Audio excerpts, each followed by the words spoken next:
تاسو ته یو څو خبرې کوم. بجلیګر مولوي صاحب دی الله وبخښي نوم پرې ټول اورېدلی و که نه؟ پېژندوم. د افغانستان انقلاب چې کله برپا شو، د جهاد فتوی راغلې، جهاد شروع شو، نو خلکو به دا غټ غټ علما مقررین به وه، د جهاد حوالې سره به جلسې کولې. وی راپسې علما راغله چې څه جلسه ده.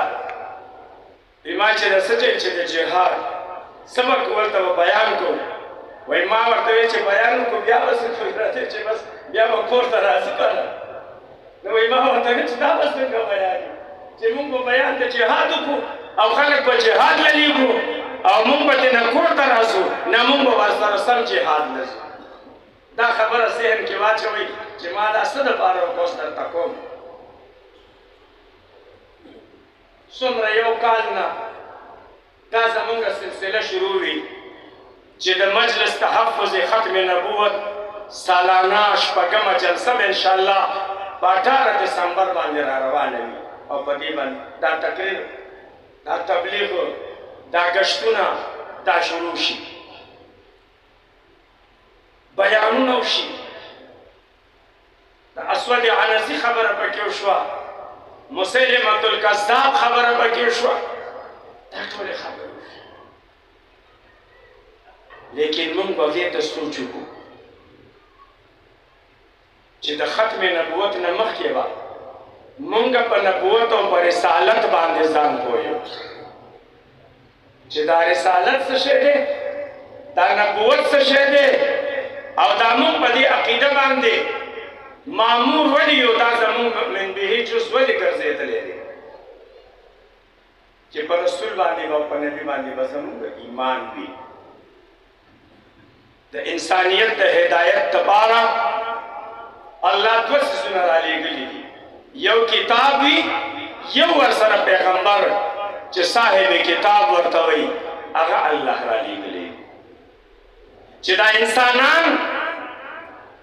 او دا جنات دا د خدای د حکمونو مطابق داسې زندگی تیره کړي، د کومې زندګۍ نمونه د ژوند تیرولو طریقې چې د زمانې پیغمبر او بیا د ټولو پیغمبرانو آخرنی پیغمبر قائد المرسلین سید الانبیاء خاتم النبیین محمد رسول الله صلی الله علیه وسلم په کومه طریقه باندې دوی ته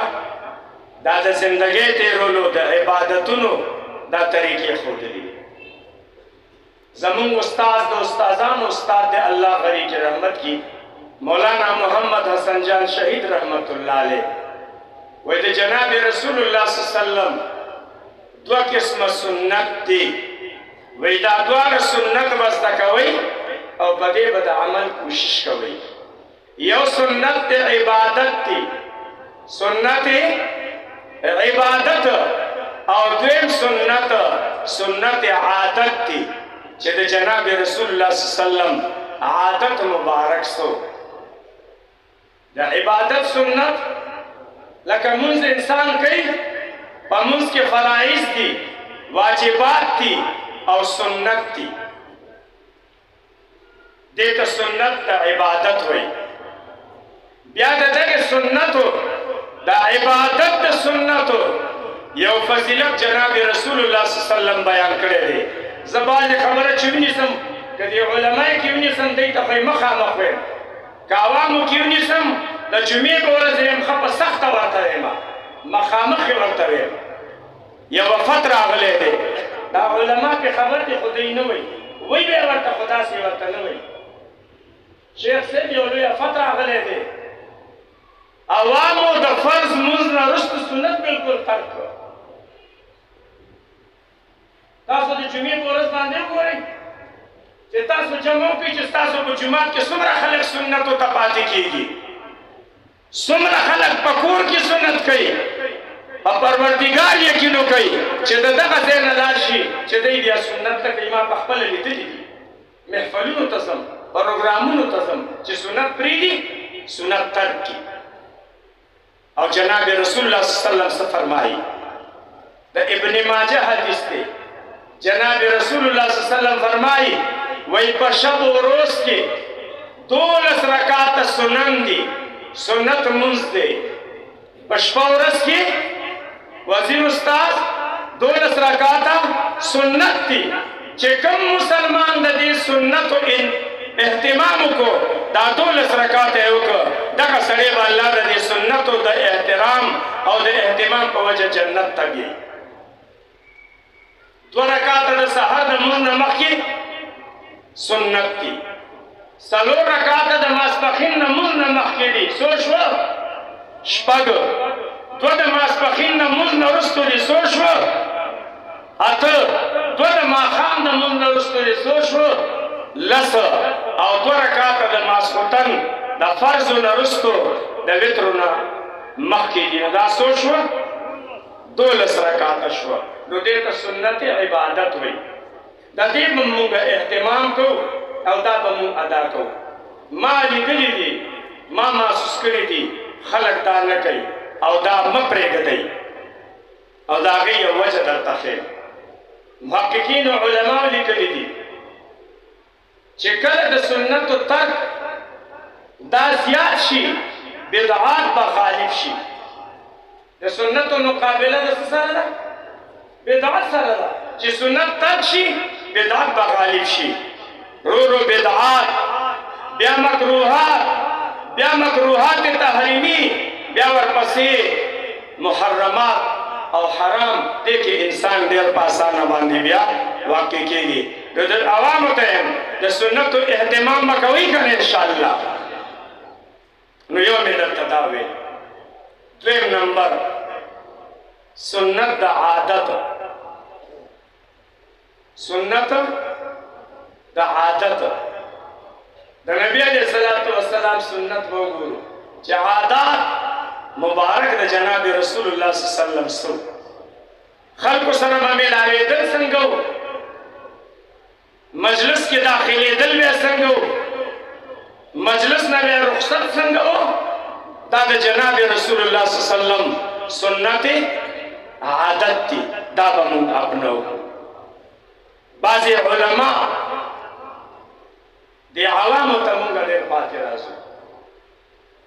د اخلاقو په لحاظ سره ډېر کمزوري وي زه خپله ډېر کمزوری یم خو نه چې موږ او تاسې د رسول الله صلی الله علیه وسلم په دې عقیده باندې چې رسالت دی نبوت دی ختم نبوت دی نو بیا سنت عبادت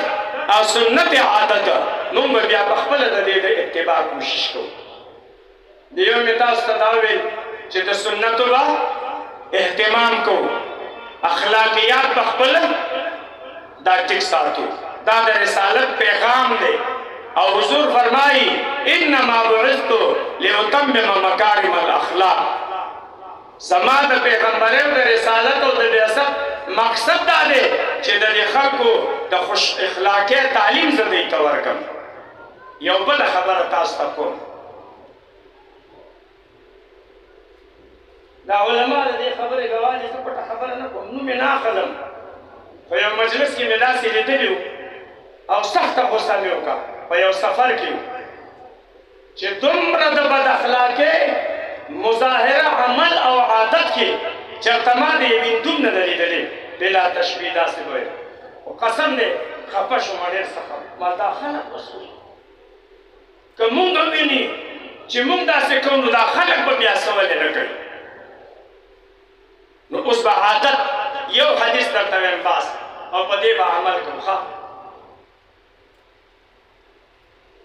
عن عائشة رضي الله تعالى عنها قالت قال رسول الله صلى الله عليه وسلم لا يأكلن أحدكم بشماله ولا يشربن بها فإن الشيطان يأكل بشماله ويشرب بها أو كما قال النبي صلى الله عليه وسلم دا یو بل عادت دی خوراک او څښاک خو ټول کوو که نه امتیاز مولانا که دونه کې خو سړی مري عبادت به څنګه وکړي کمزوری به شي خوراک او څښاک خو کوئ که نه اوس نبي علیه السلام حکم وکړو دومره تاکید سره وکړو لا یأکلن احدکم بشماله پام کوئ چې ما ته خپل پیغمبر وایي ما خپل امتی ګڼئ یاد وساتئ تاسو کې دې هیڅوک په چپ لاس او په ګس لاس باندې خوراک ونه کړي ولا یشربن بها او نه دې څوک په تاسو کې په ګس لاس باندې څښاک وکړي یعنی چې خوراک او څښاک تاسو کوئ نو هغه د نبی علیه السلام نصیحت د روز اول حضرت انس بن مالک ته چې کړو یا بنیا سم الله وکل بیمینک وکل مما یلیک وی اے بچیا روټه خوراک شروع مخکې چې کې بسم الله وایا په خلاص باندې خورا او خپل مخ ته خورا دا د عادت تربیت ته د حضور فرمایي چې ما ته نبی او تزما امت ځان غړي په ګس لاس باندې باندې خوراک کې او نه بس خاک کې ولی فإن الشيطان يأكل بشماله ويشرب بها وإذا پچپ او ګس لاس باندې خوراک کول او څښاک کول دا د شیطان خاصه صفت ده مسلمان به کوم لاس خوراک کوي په خي لاس باندې او شیطان به کوم لاس کوي نو هغه خبره ده چې یو خوا درته پیټي پرته ده او بل خوا حلوا پرته ده نو څه خلک خوري حلوا خوري نو په خي لاس باندې به موږ تاسو ته کوو خوراک به کوو نو دا خیر لاس دا د خوراک دپاره دی دا عادت زده کوي دا وایي د مصافحې دپاره دی دا د قرآن د راخیستو دپاره دی دا د جایزو کارونو دپاره دی او دا چپ لاس چې دی هغه کار چې مکروهاتو کې راځي چې هغې باندې انسان هغه کار وکړي او د انسان زړه هغه شی بیا نه مني اکثر علما ځان یادوم خاص خدایواله ما لیدلي داسې وینم چې په ښي لاس باندې دی باندې کې لږ زور ډېر دی که نه دی بوزله یو ټر ورکړي او داسې کړي درته مې مخکې چېرته ویلي یو پرنسپل مې ولیدو د سکول دومره فاصله کې را روانو ما سره یو بل جونیر وکیلو او په دې ګس ښي لاس یې دا پوزه سوڼک او داسې کړه ما دا کمبخت ما پېژني او زه پېژنم خو خدا که مې ورسره مني زه به اوس د ده لاس سره څنګه لاس مې راوړم چې په دې ډاکټر ورکړو ډاکټر یې په دې ښي لاس باندې دې نه مې لار بدله کړه خو هغه سره مې لاس میلاو نه کړو عوام خو ایسته کې مولیان او قاریان اکثر په دې کې داسې خو نه خو اقل چېرته وي مشر عشیر یا مشر منع خروار چې علما به وي غریبانان د نسوارو عادت کوي څه کوي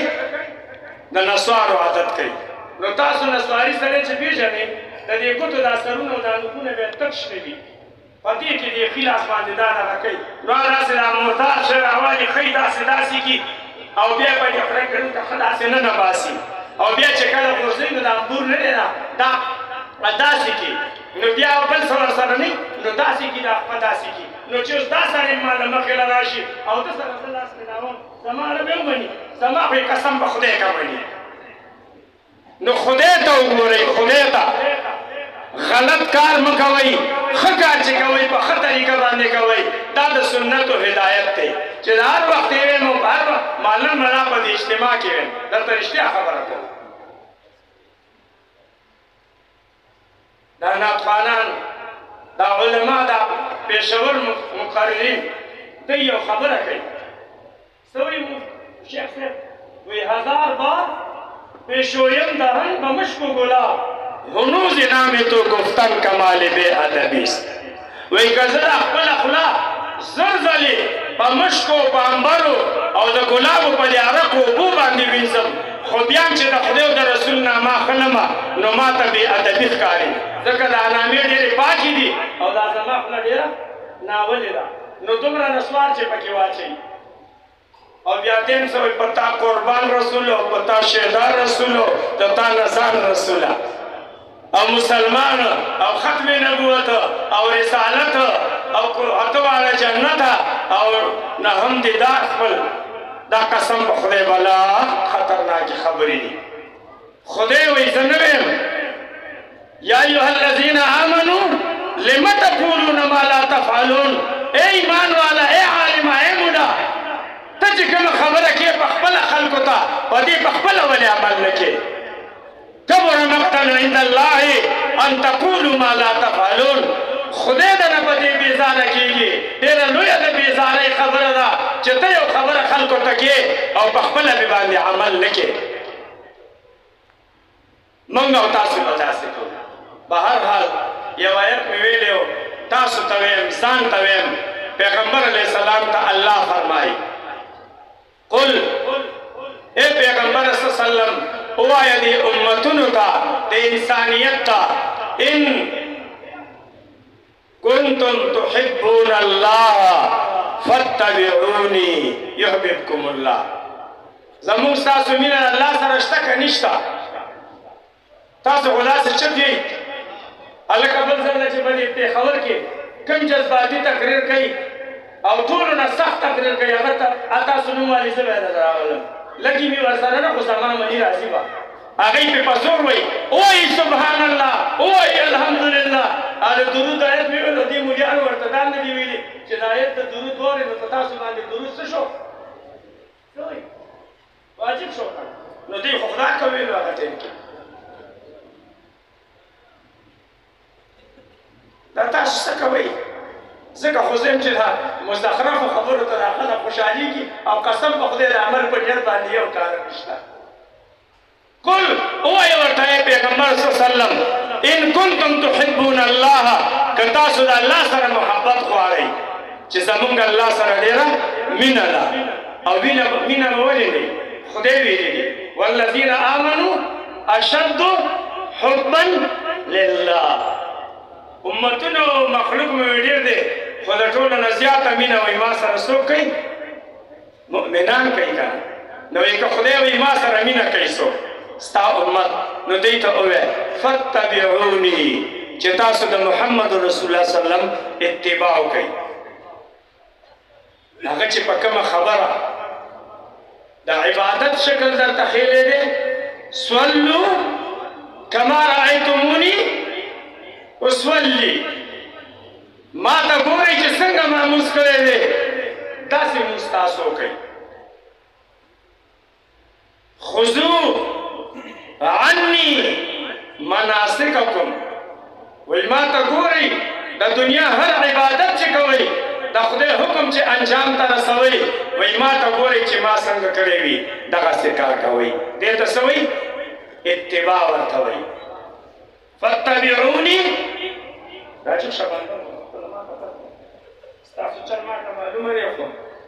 تاسو زما لاس کې ټول پیدا یئ. فاتبعوني وایي زما تابعداري وکئ. یحببکم الله. د نبي په دا یاد وساتئ، ګورئ د خولو په خبرو نه ده، درته مې مخکې ویل په اتباع باندې به خدای سړي ته خپل محبت نصیب کوي. او یغفر لکم ذنوبکم، که د دې وخت نه مخکې دله څه ګناه شوي، څه خطا شوي، اوس اراده وکئ د الله حکمونه به د جناب رسول الله صلی الله علیه وسلم په طریقه باندې منو که نه؟ یاره چې دا مه ویلې خدای وایي سمدستي به تاسو ته ټول ګناهونه معاف کړ. او نبی علیه السلام فرمایي چې کوم سړی ما نبي ګڼي او زما امتي دی، وایي هغه به خامخا جنت ته داخلېږي الا من ابا. وایي بدقسمته به انکار کوي د جنت د تلو نه. قیل ومن ابا یا رسول الله، وایي د الله رسوله جنت نه به څوک انکار کوي تلو نه. قال من اطاعنی دخل الجنه، چا چې وایي زما خبره ومنله، زما د سنتو مطابق یې زندگی تېره کړه، دی به جنت ته راځي. ومن عصاني فقد ابا، او چا چې زما د طریقو خلاف لار اختیار کړه، وایي دې سړي د جنت ته تلو نه انکار وکړو. نو په آخر کې د دې مولانا زکریا صاحب په ګواهه شهادت کې د 13 کال نه تر اوسه پورې زمونږ طالبانو، زمونږ عالمانو، زمونږ قاریانو، زمونږ عوامو، زمونږ د جمعیت سره قوم سره تعلق لرونکو خلکو، انتظامیې، مېلمنو، زنانو، ماشومانو، مشرانو، کشرانو، ناظمانو، ممبرانو هر چا چې په دې جلسې په انعقاد کې د دین د نشر و اشاعت په بنیاد باندې شرکت کړی دی هغوی ټولو ته مونږه په دې کامیابه جلسه انعقاد باندې د مفتي صاحب په سربراهۍ کې مونږ هغوی ته دا تحصیل ورکړو او الله ته سوال کړو چې الله دې دا ټول تر اوسه پورې اعمال قبول او منظور کړي او مبارکبادي به دې درکوم چې تیر کال الحمدلله کومه جلسه شوې وه